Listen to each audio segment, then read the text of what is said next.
sent by Cambridge Analytica. Today, no one's proved that. Not yet. But everybody believes that data becomes so important, and data can help someone, a guy or a company, to intervene in your thinking, to intervene in your decision-making process, and it changed the whole world. Okay? Now you see that Donald Trump takes a place, and the world becomes chaos, right? It becomes chaos. If Hillary Clinton got the post, maybe the world is different. But today, we have to admit that Donald Trump is the leader of the world, and we have to rely on whatever he decides, right? So that is a big problem. And 2 days ago was the 30th anniversary of World Wide Web. You know that? 2 days ago, March 12th. Okay. But this man, Berners-Lee, is the father of the internet. He is a guy working for Burns. He is the one who invented World Wide Web. And today, looking at the problems of Analytica, Cambridge Analytica, and he's so worried. He said, "Oh, something I invented became so harmful to the young people." He's so scared, and he alerts the whole world was scared because one day someone will know our data. Facebook has recently admitted that they looked at your messaging. Everything you wrote in your messages can be listened by Facebook. Can you imagine that you are talking about, I like a burger. I like a burger. You chat with your friend, and when you access the messages, you see an advertising of McDonald's there. It's because Facebook knows that you are talking about burger, right? But it's no harm. You like it. But what about you are talking about you hate, certain politicians, and they know that. It's scary, right? It's true. And so people are very concerned. We call it this time is the work time. Everybody is now suddenly realize that data is so important. The question is, can we do anything with that? Can we do anything with that? Can we shut down our Facebook, even shut down our smartphone, dump it into water, live in a world without connections? Can you do that? Yes, you can. You go to the mountain, you do nothing, grow your own vegetables, you live in your small house without connecting with anyone. You can do that. But what's the life is? You don't want to live in that kind of life, right? You have to live. You have to live in this modern world. And you want it or not, you still have to use the technology. Anything that can leave some sort of digital footprint in the internet. You have to allow that someone will collect your data. Can you use, now, next few years, motorcycles will be banned in the whole Hanoi and Ho Chi Minh City. So what kind of vehicles are you going to use? Public transportation? Yes. Public transportation is not developing that fast. You will have to use more of Grab, GoViet, whatever it is. Uber's gone, but you still have to use the other one. And it's very scary when you use Grab and you go every day to a certain place. I did that one time. I will show you later on. There's a tool. The owner of the company called me. Hey, you have a apartment in Ho Chi Minh City, Central Park in Ho Chi Minh City. I never revealed that one. I never tell anyone except my wife and kids. But the guy living not far from here, he said, he knows that I have an apartment. Why is it? Because you use Grab so often. You go to that place. Just Grab tell him that? No, Grab may not tell him. But we have the technology to get into the data. You know it. So, as I said, you have to connect to the world. And because the technology becomes so much sophisticated today, there's so many appliances, tools, gadgets that connect you to the world. And you have to use that. Somebody must know. And because you have to continue living in this world, you have to allow people to access to your data. But that's becomes an issue of what kind of data can you give away and what cannot. Anything that you want to keep for yourself, don't put it into the internet in any reason. And otherwise, somebody will know. So, what do they do with the footprint, digital footprint you do? This is the digital footprint. Some of the platforms that you have, they can trace you. Okay, go YouTube, Google, Airbnb, Uber, Grab, whatever, Facebook, Tiki. Even you buy something, Alibaba, Tiki, Sendor, whatever, they know. Okay, so all the things go into a pool where they call it data management platform. And with the data management platform, they can draw your picture, your portrait. We call it a digital portrait. It is a copy of your real life. How you live in your real life will be reflected into your digital twin. This would help the marketers to know exactly who you are. You can fake it. Some people fake it. When they open a Facebook account, for some reason, they pretend to be someone else. But you cannot fake your behavior. You cannot fake your daily routines. They still know it. Okay? And the good things about technology today is, if you fake it, they know. So, when they can make up a picture of your own, they know exactly what you like. How do you live? What kind of thing you desire to have? They all know that. This is an example of a technology we call cyber targeting. Okay, when I talk to them about a certain person, they come up to me a dashboard like that, with all the things, this is getting into a system, a fan page, and we know exactly how many people are male, female, the ages, what they like, their social status, or their occupancy, income, knowledge, educational status, everything. That's how they know. And very scary here is a person. We can tell you who are in Vietnam can become your client with this kind of profile.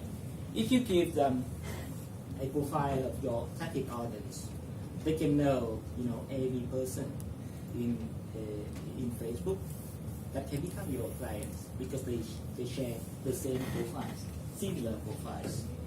Okay, and this is an example. This is my profile, my own profile. Okay, so because I cannot review someone else's profile, so I have to do it my own. Okay, so they say this is something they send to me, and it can be updated. Machine learning cannot give you the exact information right away, but try to understand you, engage with you all the time. They know it better and better every day. They improve it, so it can be updated. So first of all, when they sent it to me, he said that, okay, you are in communication and marketing. Okay, so true, so obvious. You can see that on my Facebook. Then I said, okay, it's normal. Everybody knows that. So he said, okay, you have been home Central Park. It's your residence in Ho Chi Minh City. It's crazy. Now I'm scared. Okay, now I'm scared. And what they said, okay, you have somewhat related to VP Bank. I don't have an account in VP Bank. I don't. But somehow I work for Vinh in communication, so they know it. Okay, and they say that okay, I like lottery. Lottery. I tell you, you know, I bought lottery only once in my lifetime. Once, you know, during a jet holiday, something I had fun for my kids, and I bought some lottery, giving them. That's all. But how can they know that I'm related somehow to lottery? And because I'm working for a lot, you know, it's crazy. They know that, and I never talked about it a lot at all in my Facebook. Never. I share it to you. Okay. Okay. What else they do? I do training service. Okay. This is also easy to know. So I'm doing a lot of training. And what else? I'm related somehow to pharmacy and safe food. This also new to me. Before tech, before November, before Vietnam camp, I started to be a coach for a group of pharmacy marketers. So they immediately know that I'm there, related somehow to that. So this is something that marketers love very much, because they know that okay, I like pharmacy. Okay, that is the way. If you target me, I can be somehow influenced, right? Okay, and this is a map. Even more scary. They look at my profile on Facebook, and they know exactly the person that is connected to me. Not only about myself, but whoever connected to me, not only in friend books, not only in the friend list, but anyone engaged with me. Because I have before I have more than I have almost 5,000 friends, but I have to remove a few. But I now have about 39,000 followers, and they know everything about that 39,000 people. Okay, so they net out. The more closer to me, it come here. The loser, it goes to here. And if you click into each of the dot here, you know everything about that person. Okay, that is a technology. So there's a tendency. Philip Collins says that today we are doing marketing 4.0. It's the era of human-to-human marketing. That's correct. You see, we are using technology here. You can connect to every single person in your market, and you can build direct relationship with that person. Like the friends together, like that. But you never see each other, right? But using technology, you can do that. And this is how technology helps you to get to your clients. If you understand your customers' profile, okay, you use that kind of technology to make up a portrait of your clients. You put that into the system to find the lookalike people. There's someone similar to your client here. They know and they can identify in the whole cyber world to know that who can be your potential clients. And they use all kind of technology, Facebook, SMS, email, even more, to reach them. Okay, when they reach them, instead of cold calling, real estate brokers today, they normally call you just for no reason. They steal a phone number from someone, and they call you to try to sell their apartment or villa, right? But 99% of the cases, they lose because we hang up. We don't want to buy, right? But with this kind of technology, you know that these people are interested in buying a house.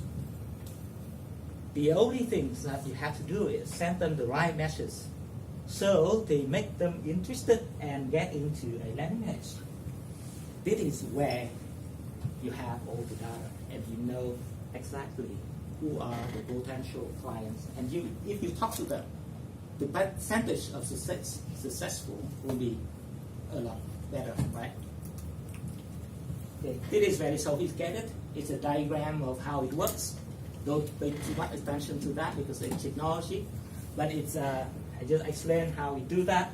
We when you know people, we use its own kind of tools to approach them, and we get into sales. So this is how we generate leads today.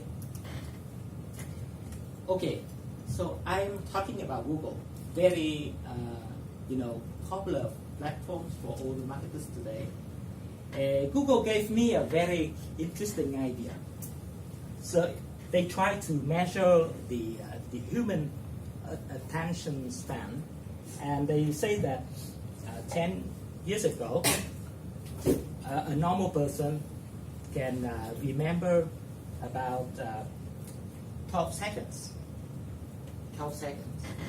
Today, a normal person can remember about 8 seconds. It's even worse than the goldfish. The goldfish can remember 9 seconds. But today, people, the modern people, having a worse memory, and it becomes worse every year. Maybe in 2020, a normal person can remember only 5 seconds. That's why, if you look at YouTube today, you see the kind of bumper ads, which last about 6 seconds, right? When you want to watch a video on YouTube, you already have to see a short commercial, which is about 6 seconds, and there's a button that you can skip the ad, but only after 6 seconds you can skip it. Otherwise, you cannot, right? Okay, that is a very interesting invention by Google, because they say that if anything can be within that 6 seconds, it can go into people's memory, right? So they do that. And what they do, they invented a bumper machine. A bumper machine will help you to create a 6-second TVC out of the normal TVC. If you enter in here a link of your video, URL of the TV commercial, and you run it within seconds, it will give you a short version, 6 seconds of that commercial, and you can just use it. And how you can do that?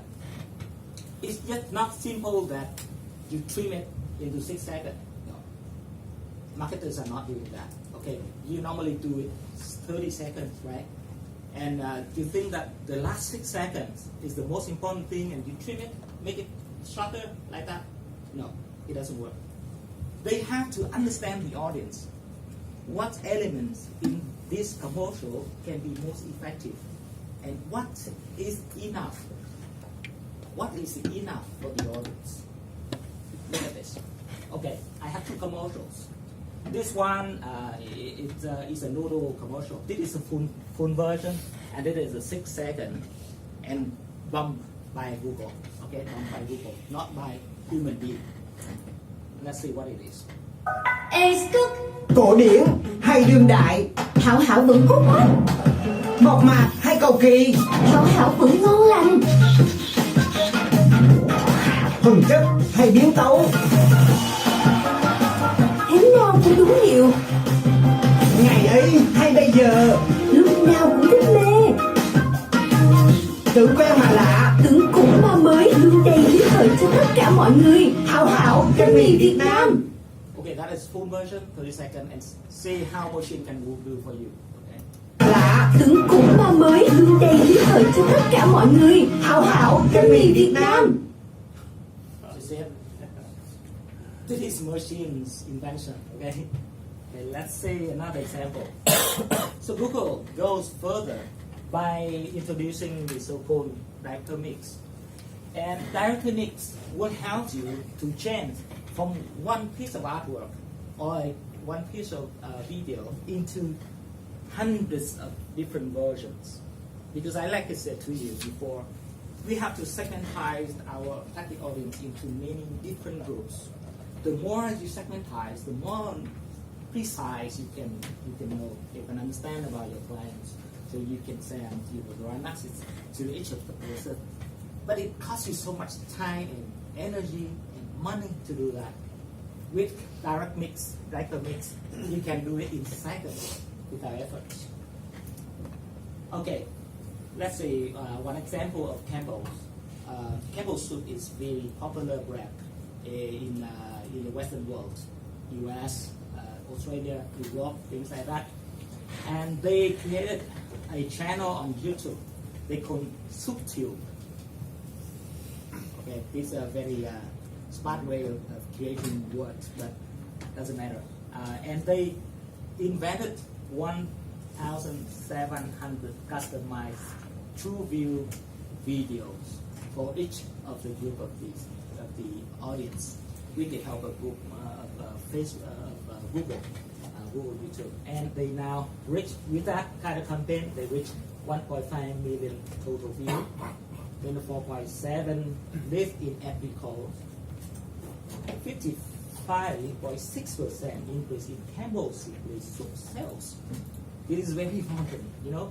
It's a FMCG product and it can increase this much.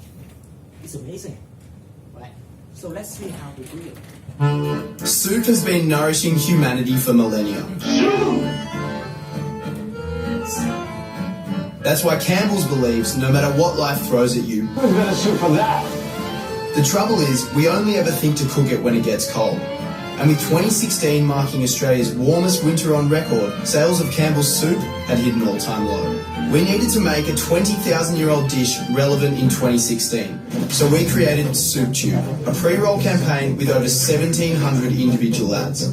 Each one specifically tailored to the video you were searching for on YouTube. Excited for the new season of Orange is the New Black? You'll be served this. If you're listening to Single Ladies, you'll see this.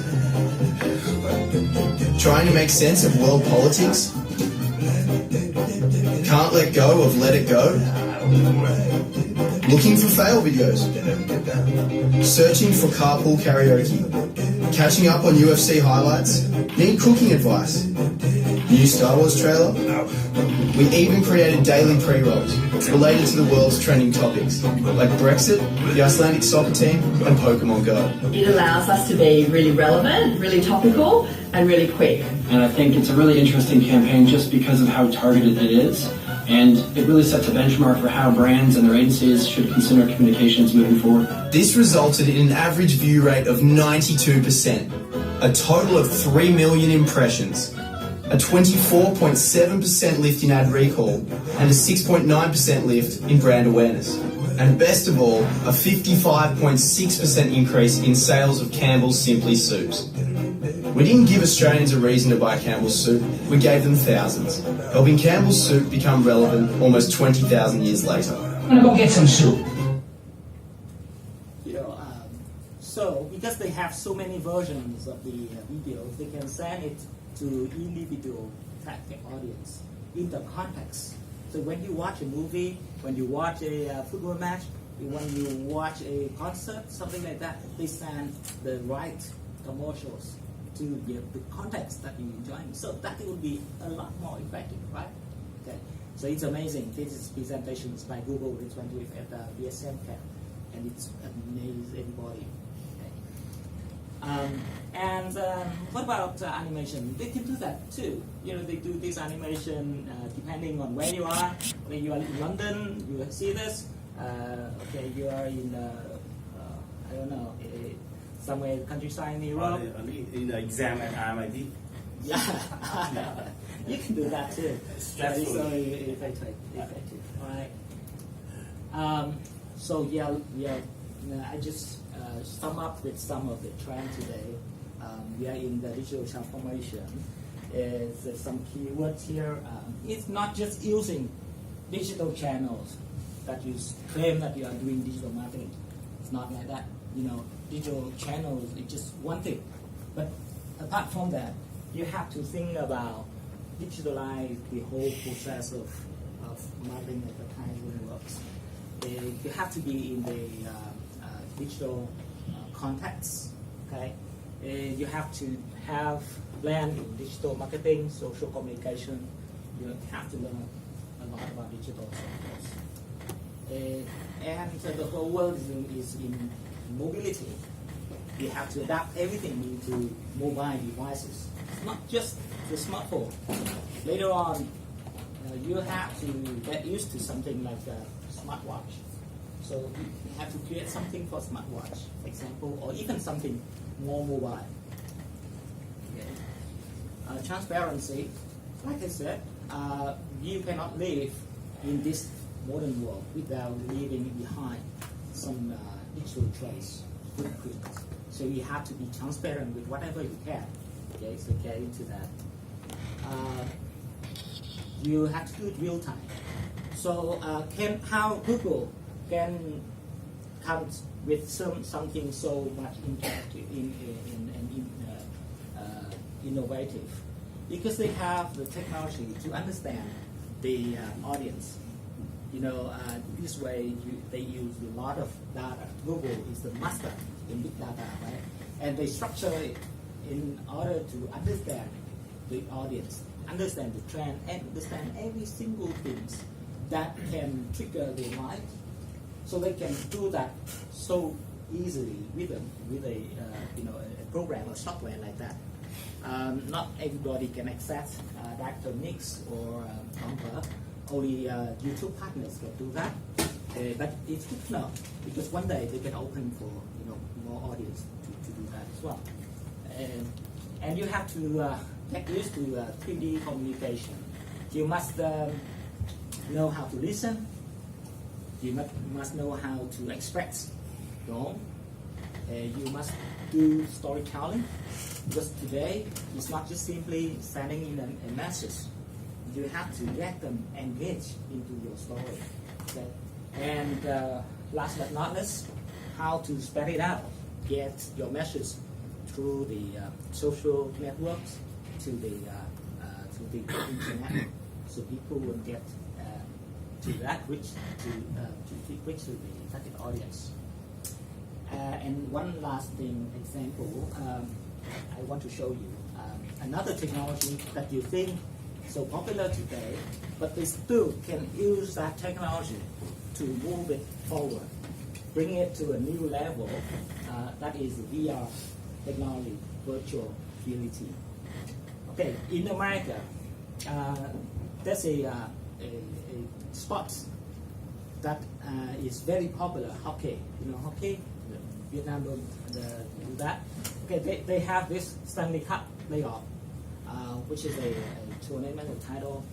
All the Americans and Canadians love this one.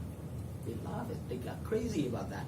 And one of the thing that they think the most memorable moment in their life is touching this cup. Okay, touching this cup. So the owner of the cup comes to an event, inviting people to a virtual reality event, so they can use the glasses, they can see the cup themselves. Okay, and they will give them a surprise.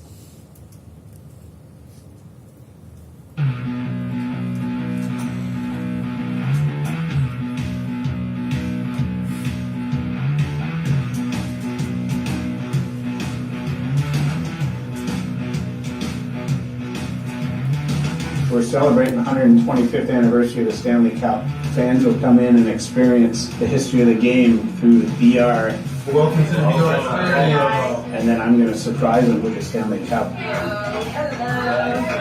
See, I told you the cup was here. For the fans, it's going to be a once-in-a-lifetime experience.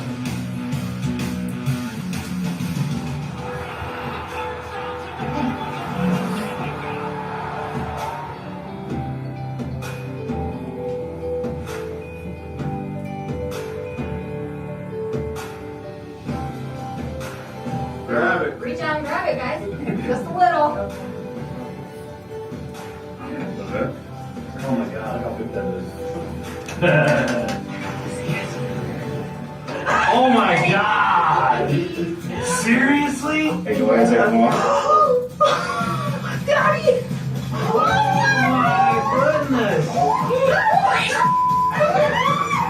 Oh my gosh!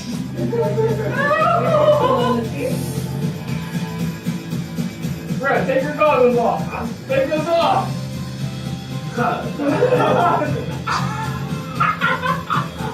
Are you kidding me? Tell me that is a Stanley Cup. That. Bro, that's the people in the cup. You gotta keep the cup. I see on TV all the time. I know. In it first.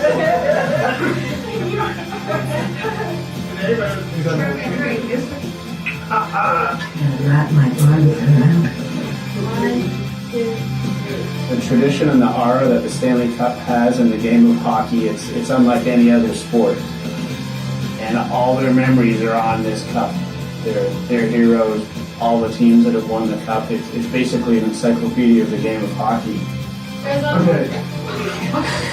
Thank you. That is unreal. Wow. That is awesome. Woo.